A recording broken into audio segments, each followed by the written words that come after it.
आदाब नाज़रीन, आप देख रहे हैं ANN चैनल में। अफशा जमीन पेश है अब तक की अहम खबरें।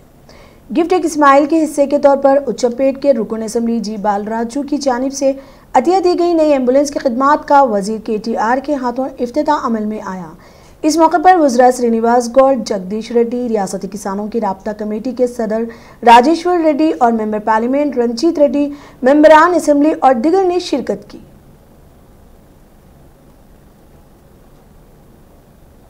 वज़ीर ख़ज़ाना हरीश राव दुबाका असम्बली हल्के के ज़िमनी इंतख़ाबात की इंतख़ाबी मुहिम का बाज़ आगाज़ करते हुए मुसलसल दूसरे रोज़ दुबाका असम्बली हल्के के अवाम से मुलाकात की और तरक्याती प्रोग्राम का इफ्तिताह अमल में लाने के अलावा 108 एम्बुलेंस गाड़ियों को हरी झंडी बताकर रवाना किया। हरीश राव ने बताया कि दुबाका असम्बली हल्के को रियासत का मिसाली हल्का बनाया जाएगा और आने वाले दिनों में मजीद एम्बुलेंस गाड़ियां दी जाएंगी। इस मौके पर TRS रुकन पार्लियामेंट के प्रभाकर रेड्डी और दिगर मौजूद थे।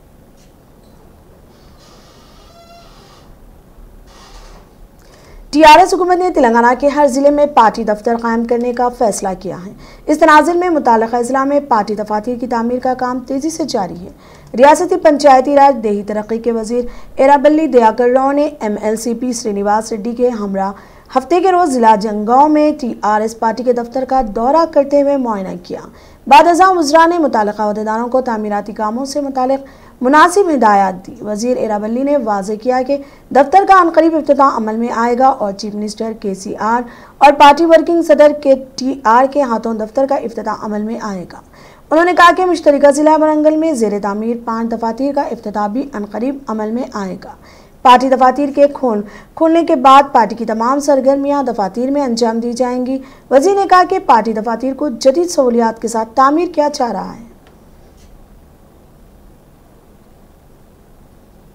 वज़ीर इमारत विश्वरा विमला प्रशांत रेड्डी ने कहा कि तेलंगाना की तरक्की सिर्फ KCR से ही मुमकिन है और इसके लिए खुसूसी तवज्जो दी जा रही है। उन्होंने वाज़ेह किया कि इन 6 सालों के दौरान वज़ीर आला KCR रियासत तेलंगाना तरक्की पर तवज्जो मरकूज़ की है। वज़ीर प्रशांत रेड्डी ने ज़िला निज़ामाबाद हेडक्वार्टर में मीडिया से बात की। उन्होंने कहा कि गरीब अफराद के लिए कई फलाह स्कीमों को मुतारिफ़ किया जा रहा है और हुकूमत की इन फलाह व बहबूद की स्कीमों की हर तरफ से सताइश की जा रही है।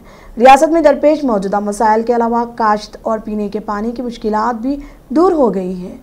उन्होंने कहा कि KCR मरकजी बिजली के बिल की तजवीज़ के सख्त खिलाफ है और ये रियासतों के साथ संगीन नाइंसाफ़ी होगी। हस्ब इख्तलाफ जमातों ने SRSP के अहिया के बाइकॉट का मुतालबा किया था, लेकिन अब जब ये स्कीम कामयाब रही है तो सबके मुंह पर ताले लग चुके हैं। हस्ब इख्तलाफ CM KCR पर गैर ज़रूरी इल्ज़ामात आयद कर रही है। कांग्रेस पार्टी ने रियासती हुकूमत को चैलेंज किया कि वो डबल बेडरूम मकानात पर मुबाहिस के लिए आगे आएँ। कांग्रेस मुक़न्निना पार्टी कायद मल्लू भट्टी विक्रमार्का ने रियासती वज़ीर अफ़ज़ाइशी मवेशियान तलसानी श्रीनिवास यादव को निशाना बनाते हुए राह फरार इख्तियार करने को इल्ज़ाम आयद किया। तलसानी श्रीनिवास यादव गुज़िस्ता 2 रोज़ से कायद मुक़न्निना कांग्रेस पार्टी को अपने हमरा हुकूमत की जानिब से तामीर किए जाने वाले डबल बेडरूम मकानात का जायज़ा ले रहे थे।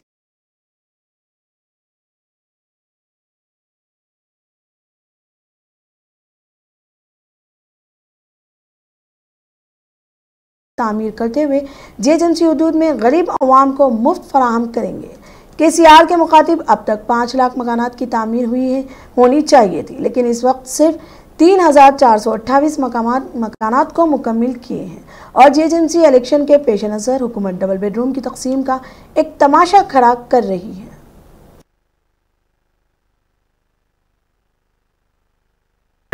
చూపిస్తా అంటే ఇక్కడ ఉన్నది 6240 ఇళ్ళు మొత్తం కలిపితే ఆ ఇళ్ళు ఈ ఇళ్ళు కలిపితే ఇంకోటి చూపిస్తామని చెప్పారు। పోదాం పదన్న అంటే అక్కడ వారు ఏం చేశారు, మీరంతా మీకు చూపించం, మీరు అన్ని లెక్కలు రాసుకుంటున్నారు, మీడియా వాళ్ళంతా రాష్ట్రానికి సంబంధించిన మీడియా అంతా మీతో ఉన్నారు, వాళ్ళు మాట్లాడుతూ ఉన్నారు, మీరు ఎప్పటికప్పుడు లెక్కలన్నీ వాళ్ళకి చెప్తా ఉన్నారు, ఇవన్నీ పెట్టిపోతున్నాం, మేము చూపించాం, మాకు వేరే పనులు ఉన్నాయి, మేము వెళ్ళిపోతాం, మీకు కాగితాలు ఇస్తాం, లెక్కిస్తాం, మీరు వెళ్ళిపోండి అన్నారు। మరి అదేంటన్నా 1,00,000 చూపిస్తా అన్నారు కదా, 1,00,000 చూపించకుండా మరి మీరు వెళ్ళిపోతే ఎట్లా అంటే మీరు చెప్తా ఉన్నారు హైదరాబాద్ నగరంలో కట్టలేదు, స్థలాలు లేక మేము బయట కట్టామంటే స్థలాలు ఉన్నాయని మేము చెప్పాం। మీరు ఉన్నాయంటున్నారు కదా, స్థలాలు చూపించండి, మేము హైదరాబాద్ నగరంలో కడతాం, ఇప్పుడు మాత్రం మీకేం చూపించాం, మేము వెళ్ళిపోతున్నాం అని గౌరవ మంత్రి గారు తలసాని శ్రీనివాస్ యాదవ్ గారు, మల్లారెడ్డి గారు, మరో మంత్రి గారు మల్లారెడ్డి గారు, మేయర్ గారు ముగ్గురు కలిసి అడావుడిగా కార్లు వేసుకొని వెళ్ళిపోయారు. వెళ్ళిపోయిన 40 నిమిషాలు అక్కడే ఉన్నాం. ఆగి మళ్ళీ వెనక్కి వస్తారేమో, మన లక్షలు చూపిస్తా అన్నారు కదా, మరి మనం వెయిట్ చేద్దాం, వాళ్ళు ఏమైనా మనసు మార్చుకొని వెనక్కి వస్తారేమో అని 40-50 నిమిషాలు అక్కడే ఉన్నాం. ఉండి మీడియా వాళ్ళందరితో మాట్లాడుకుంటూ అక్కడే ఉన్నాం. లేదండి, ఉలుకు లేదు, పలుకు లేదు, మాట లేదు, ముచ్చట లేదు. వెళ్ళిపోయారు. అంటే వెళ్ళిపోయి చివరికి మేము చూపించామని చెప్తా ఉన్నాం. అంటే నేను చాలా స్పష్టంగా వారిని అడుగుతా ఉన్నాను, అయ్యా మీరు 1,00,000 ఇళ్ళు చూపిస్తా అని చెప్పి మధ్యలో ఈ రకంగా మమ్మల్ని తీసుకొని వచ్చి ఇళ్ళదారు తీసుకొని వచ్చి కేవలం హైదరాబాద్ నగరంలో 3,428 ఇళ్ళు మాత్రమే చూపించేసి మేము 1,00,000 ఇళ్ళు కట్టేశాం, వాళ్ళు చూడలేకపోతున్నారు. అంటే నేను చూడకపోతే నువ్వు చూపించేటప్పుడు నువ్వు ఉంటే, నీ అధికారులు ఉంటే, మీడియా రాష్ట్ర మీడియా అంతా ఉండే, మేము కూడా ఉంటే, అందరు చూసిన లెక్కనే, అందరు రాసిన లెక్కనే, ఈ లెక్క కూడా మీరు చెప్తే రాసుకున్న లెక్కనే. ఇంత నుంచి మీరు హైదరాబాద్ నగరంలో కట్టిన ఏమీ లేవు. ఎంతకాలం ఈ రకంగా गुज़िश्ता चंद रोज से रियासत तेलंगाना में शदीद बारिश हो रही है। शहर हैदराबाद में बारिश के नतीजे में आम जिंदगी मफलूज हो गई है। हफ्ते की दोपहर शहर में मौसलाधार बारिश हुई, जिसके बायस शहर के नशीबी इलाके ज़ेर-ए-आब आ गए। कई इलाकों में बरक़ी मसदूद रही। शदीद बारिश और सैलाब के बाद GHMC हुक्काम को अलर्ट कर दिया गया है। डिजास्टर रिस्पॉन्स फोर्स की टीम्स मुख्तलिफ इलाकों में इमदादी कामों में मसरूफ़ है। महकमा मौसमियात ने कहा कि तेलंगाना के अजला आदिलाबाद, कोमरम भीम, आसिफाबाद, निर्मल, निज़ामाबाद, जगतियाल दौरान इजला आदिलाबाद 24 बाज़ मुकामात पर बारिश का इम्कान है।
तेलुगुदेशम के सीनियर क़ायद अय्याना पत्रुडू ने इल्ज़ाम लगाया कि AP के वजीर जयराम के बेटे ईश्वर को F4 के एक मुलजिम ने एक मामले में बेंच कार तोहफे में दिया है। अय्याना पत्रुडू ने जिला विशाखापट्टनम में तेलुगुदेशम पार्टी के दफ्तर में मुनक़िदा मीडिया कॉन्फ्रेंस से खिताब करते हुए इल्ज़ाम आयद किया कि ESI इंश्योरेंस कंपनी में बदउनवानी हुई है। इस स्कैंडल में वजीर मेहनत जयराम और इनके बेटे ईश्वर मुलविस है। वजीर के बेटे ईश्वर को बेंच कार बतौर रिश्वत दी थी, चुनाचे उन्होंने वजीर जयराम को काबीना से हटाने का मुतालबा किया और इस मामले में एक आला सतह तहक़ीक़ात पर जोर दिया है। ఏంటి కారణం? అతను మంత్రిగా ఉన్నప్పుడు స్కామ్లో జరిగింది. దాంట్లో వేలాది కోట్ల రూపాయలు దుర్వినియోగం చేశారు అచ్చెన్నాయుడు గారు అని చెప్పి అభియోగం.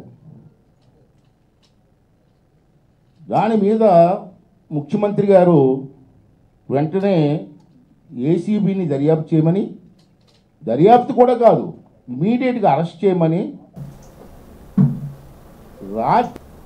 कौमी तफ्तीशी एजेंसी ने हफ्ते के रोज़ बैनुल-अक़वामी दहशतगर्द तंजीम अल-कायदा के 9 अरकान को गिरफ्तार किया है, जिनमें 6 मगरबी बंगाल और 3 केरला के हैं। ज़राए के मुताबिक एजेंसी ने अपने मुल्क गिर मुहिम के तहत इस तंजीम के 3 अरकान को केरला के अर्नाकुलम और 6 को मगरबी बंगाल के ज़िले मुर्शिदाबाद से गिरफ्तार किया। इन्हें आज अदालत में पेश किया जाएगा।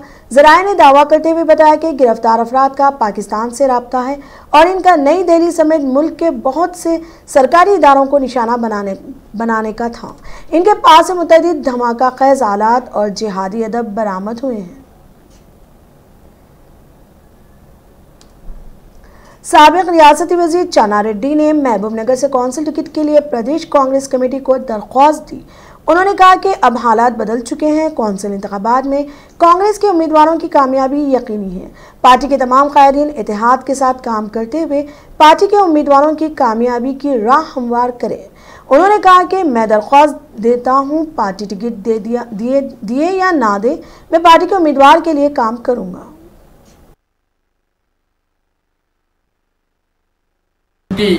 యూపీఏ ప్రభుత్వాన్ని రాష్ట్రంలోని కాంగ్రెస్ ప్రభుత్వాన్ని పడదోస్తామనేటువంటి మాట చెప్పినటువంటి సందర్భంలో సోనియా గాంధీ గారు పార్లమెంట్లో ప్రకటన చేయించినా కూడా సమయం గురించి ఎదురు చూడాల్సినటువంటి పరిస్థితి ఆ రోజు ఏర్పడ్డది.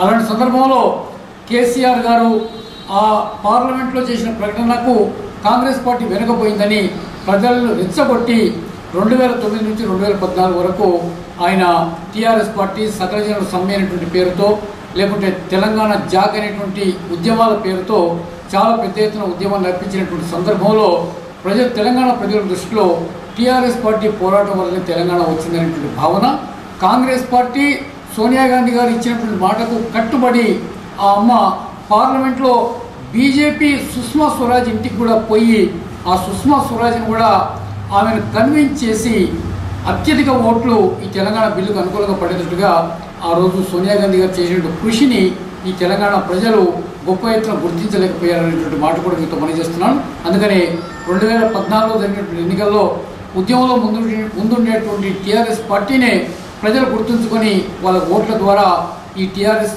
పార్టీకి ప్రభుత్వాన్ని అప్పచెప్పడం జరిగినది. టీఆర్ఎస్ ప్రభుత్వం అధికారంలోకి వచ్చి 1 సంవత్సరం 6 మాసాలు కావస్తా ఉన్నా ఏవైతే ఎన్నికల కన్నా ముందు కేసీఆర్ గారు వాగ్దానం చేసినటువంటి బంగారు తెలంగాణ, లేకుంటే ఇంటింటికి ఉద్యోగం కానీ, ఫీజు రియంబర్స్మెంట్ కానీ, దళితుని ముఖ్యమంత్రి చేస్తానటువంటి మాట కానీ, 12% రిజర్వేషను ముస్లింలకు కానీ 12% రిజర్వేషను ఈరోజు एआईसीसी इंचार्ज मानिगम टाइगो और टीपीसीसी के सदर उत्तम कुमार रेड्डी ने साबिक मरकजी वजीर ममलिकत और पार्लिमानी इंचार्जों के हमरा जूम ऐप के जरिए इजलास मुनक्किद करते हुए तबादला ख्याल किया है। इस मौके पर जूम मीटिंग में CLP क़ायद भट्टी विक्रमार्का, टीपीसीसी के एग्जीक्यूटिव सदर पूनम प्रभाकर और कस्मा कुमार, एआईसीसी के सेक्रेटरी बोसो राजू, श्रीनिवास कृष्णन और दिगर मौजूद थे। मरकजी वजीर रेणुका चौधरी, रियासती वज़रा गीता रेड्डी, दामोदर रेड्डी, चंद्रशेखर, कोंडा सोरेखा, पार्लिमानी उम्मीदवार मल्लू रवि, फेरोज खान जी, अनिल कोंडा, विश्वा रेड्डी और दिगर ने शिरकत की। टीपीसीसी के सदर उत्तम कुमार रेड्डी ने कायदीन का एआईसीसी इंचार्ज मानिकम टाइगो से तारुफ कराया। इस मौके पर कायदीन ने नज़्म व ज़ब्त को आला तरजीह देते हुए काम करने और आइंदा मुनक़िद होने वाले दुबाका ज़िमनी इंतख़ाबात, हैदराबाद, वरंगल, खम्मम कॉरपोरेशन इंतख़ाबात और कौंसिल इंतख़ाबात में कामयाबी हासिल करने के अज़्म का इजहार किया। सदर टीडीपी यूथ पुजाको जयराम ने रियासती हुकूमत को मशवरा दिया कि वो शहर में मौजूद सरकारी अराज़ियात पर डबल बेडरूम्स मकानात तामीर करते हुए हस्बे वादा अवाम को मुफ्त फराहम करे, न कि शहर से बाहर जंगल में फंड्स का बेजा इस्तेमाल करे। जयराम आज NTR ट्रस्ट भवन में मीडिया से बात करते हुए कहा कि हुकूमत ने तरक्याती शहर हैदराबाद को इंतहाई पसमानदा बना दिया। हुकूमत ने नए प्रोजेक्ट्स के नाम पर रिश्वतखोरी में मुलविस है और शहर की सड़कें झीलों में तब्दील हो चुकी हैं। On changing the words, so not even a single vice chancellor, not only Usmania campus, you take other universities also, not even a single vice chancellor has been posted. And one more thing, there is no professors posting and jobs to the poor people. And in assembly itself he promised 1 lakh jobs, and again the same KCR, Chief Minister of Telangana, says that I didn't promise. He promised for every house there is 1 job, and again he says, he keep on changing the words. So he is totally confusing the people of Telangana. The main agenda behind this is he wants to divert the people when the situation is in heat. When the situation is in heat, he comes up with a Telangana sentiment, and Telangana sentiment and Andhra and Telangana disputes. So in this way, he is cheating the people. So now I request all the people, media people, all employees association people to come forward and to deal with this mentally retarded Chief Minister of Telangana. Thank you.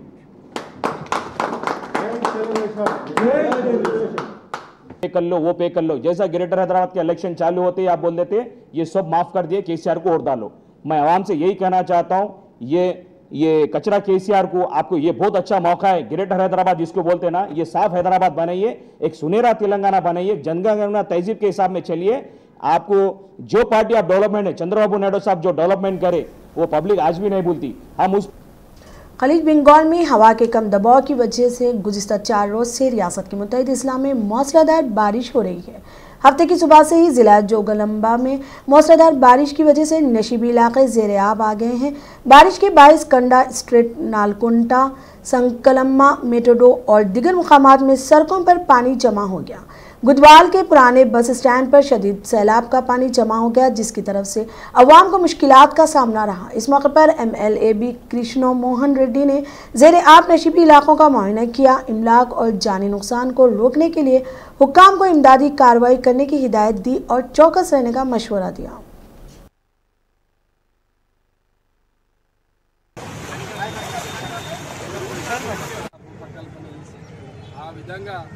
Divert చేసే విధంగా అంటే నీళ్లు టౌన్లోకి రాకుండా అలా అవుట్స్కట్స్లో కందకాన్ని కానీ వాళ్ళు ఎక్కడెక్కడ లో లెవెల్ ఉన్నావో ఆ లెవెల్లో ఉన్న నీళ్ళని అక్కడ అండర్గ్రౌండ్ డ్రైన్ చేసి ఆ డ్రైన్ ద్వారా ఆ కందకంపు అవుట్స్కట్స్లో పంపే విధంగా కేటీఆర్ దృష్టిలో కూడా తీసుకెళ్తాం। ఎందుకంటే మా శాఖ మంత్రి, మున్సిపాలిటీ శాఖ మంత్రి కేటీఆర్ గారే వారి దృష్టిలో కూడా పెడతారు। तेलंगाना के जिले संगारेड्डी में पेश आए सड़क हादसे में 2 अफराद शदीद जख्मी हो गए। यह हादसा जिला की जहीराबाद हाईपास रोड के करीब उस वक्त पेश आया जब ऑटो ट्रॉली के ड्राइवर ने इसका तवाजुन खो दिया, जिसके नतीजे में यह ऑटो ट्रॉली उलट गई। इस हादसे में ट्रॉली में सवार ड्राइवर समेत क्लीनर शदीद जख्मी हो गए। तेलंगाना में कोविड-19 के मुस्बित मामलात में इजाफा जारी, क्योंकि रियासत में 2123 नए मामलात दर्ज किए गए हैं, जिसके बाद रियासत में मामलात की तादाद बढ़कर 1,67,170 हो गई है। रियासत में बाहैसियत मजमूई अमवात की तादाद बढ़कर 1025 हो गई। मुल्क में कोरोना वायरस के केसेस में 2 दिन के दौरान इजाफे के बाद गुज़िश्ता 24 घंटों के दौरान नए केसेस में कुछ कमी वाक़ई हुई है और नए केसेस रिपोर्ट हुए हैं, जिससे कोरोना मुतासरीन की तादाद 53 लाख से ज़ायद हो गई है। जबकि इसी अरसे में रिकॉर्ड 95,880 अफराद शफायाबी के साथ ही जानलेवा वबा से सेहतमंद होने वाले मरीजों की मजमूई तादाद बढ़कर 42 लाख से ज़्यादा हो गई। राज्यसभा के सदनशीन M वेंकैया नायडू ने हफ्ते के रोज़ ऐवान के मेंबरान से अपील की कि वो बाकायदगी से कोरोना वायरस से बचने के लिए जांच कराएं, तग़ज़िया से खुराक लेने और क़ुव्वत मुदाफ़ियत बढ़ाने के लिए दादी अम्मा के नुस्खे से भी मदद लेने की अपील की। ऐवान की कार्रवाई शुरू होने के बाद नायडू ने कहा कि वो मेंबरों की सेहत के हवाले से बहुत परेशान हैं और इस सिलसिले में उन्होंने हेल्थ होम और Indian council of medical research से बातचीत की है। उन्होंने कहा कि पार्लियामेंट हाउस कैंप्स में कोरोना से मुतालिक RT-PCR जांच बाकायदगी से हो रही है। इसके साथ ही ऑक्सीजन की सतह की जांच की सहूलत भी यहां दस्तयाब है। नायडू ने कहा कि कोरोना से तहफ़्फ़ुज़ के लिए मास्क बहुत ज़रूरी है। लीडरों को घर आने वाले लोगों से मास्क पहनकर मुकर्ररा फासले से बात करें।